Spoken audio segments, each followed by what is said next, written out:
There is a moment nearly every dog owner knows all too well. You walk into your home after a long day of work or just a quick trip to the shops, and you're met with this unnerving silence. Something just feels amiss. You round the corner into the living room or your bedroom and there it is, the evidence.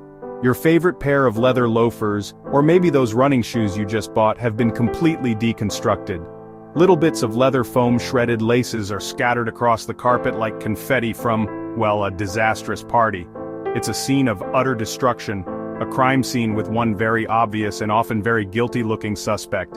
Your dog might be hiding under the table, their tail giving a hesitant thump thump thump against the floor.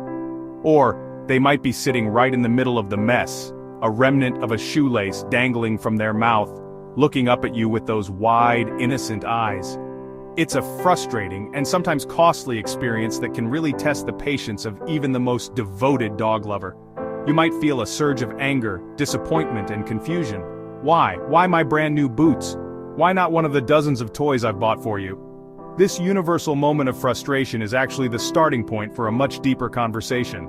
Before you can solve the problem, you need to understand that your dog is not being deliberately naughty or malicious. This behavior is, in fact, a form of communication. The destruction of your footwear isn't the problem itself, it's really just a symptom of an underlying cause. So, why are your shoes so irresistibly appealing to your dog? The primary reason is that they smell intensely of you. Your dog's sense of smell is thousands of times more powerful than yours. Your shoes are a concentrated source of your unique scent. When you're away, your dog may feel anxious or lonely. Chewing something that smells like their favorite person is comforting and self-soothing. It's like a child holding a parent's jumper, especially true with separation anxiety. Another major factor is the primal need to chew. Chewing is natural and keeps jaws strong and teeth clean. For puppies, chewing helps with teething pain. For adult dogs, chewing relieves boredom or burns energy. Without a proper outlet, they'll find one. Leather or soft sneaker rubber is often perfect. Boredom is a powerful motivator. Imagine being left 8 or 9 hours with nothing to do. You'd get restless. A shoe is a fascinating puzzle to a bored dog. Finally, don't ignore separation anxiety. Destructive chewing is an external sign of internal turmoil. Your shoe, full of your scent, becomes the object they fixate on to calm themselves. Understanding whether chewing is boredom or deep anxiety is crucial. The fixes will differ. When we look at shoe chewing, it's important to differentiate puppies and adult dogs. Their motivations can be quite distinct.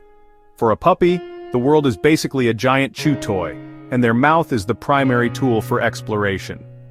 Between about 3 to 6 months, puppies go through an intense teething phase. Their baby teeth fall out and adult teeth come in, which can be a very uncomfortable and even painful process.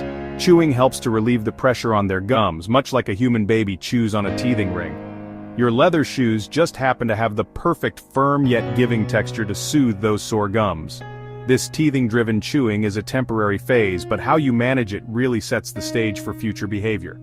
If a puppy learns that shoes are an acceptable item to chew on, the habit can become ingrained and continue long into adulthood. For adult dogs, the reasons for shoe chewing are often more complex and related to their emotional state or lack of stimulation.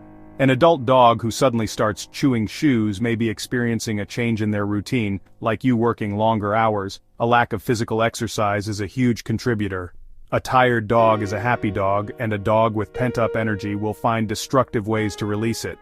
A rescue dog, for example, may have a history where they were left to their own devices and chewing on household items was their only form of enrichment. In these cases, you're not just correcting a new bad habit, you're retraining a learned behavior. It requires immense patience and a clear understanding that the dog is not being defiant, they're simply doing what they've always done, to cope. The key is to see the behavior not as a flaw in the dog, but as a gap in their education that you now have the opportunity to fill. The most effective and immediate solution to stop your dog from chewing your shoes is simple management. Make them inaccessible. You cannot expect your dog to resist temptation if it is constantly presented to them. Keep your shoes in a closed wardrobe, in a shoe cabinet, or on a high shelf that your dog cannot possibly reach. Next, you must provide a wide variety of appropriate chewing alternatives. Don't just offer one type of toy. Dogs, like people, enjoy variety.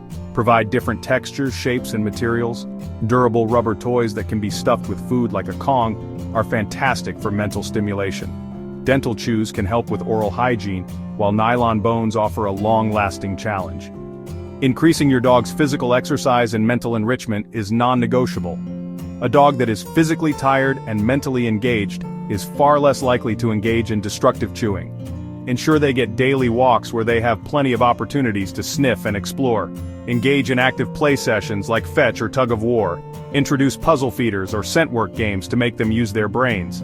A short positive training session working on commands like sit, stay, or a new trick can be just as tiring as a long run. If your dog starts to show interest in a shoe, immediately redirect their attention to one of their legal chew toys in an enthusiastic and positive way, praising them lavishly when they make the switch. If you suspect separation anxiety is the culprit, the approach needs to be more nuanced. Desensitization and counter-conditioning are key. Start by leaving your dog alone for very short periods and gradually increase the duration as they become more comfortable. Provide a special, high-value toy or treat that they only get when you are gone.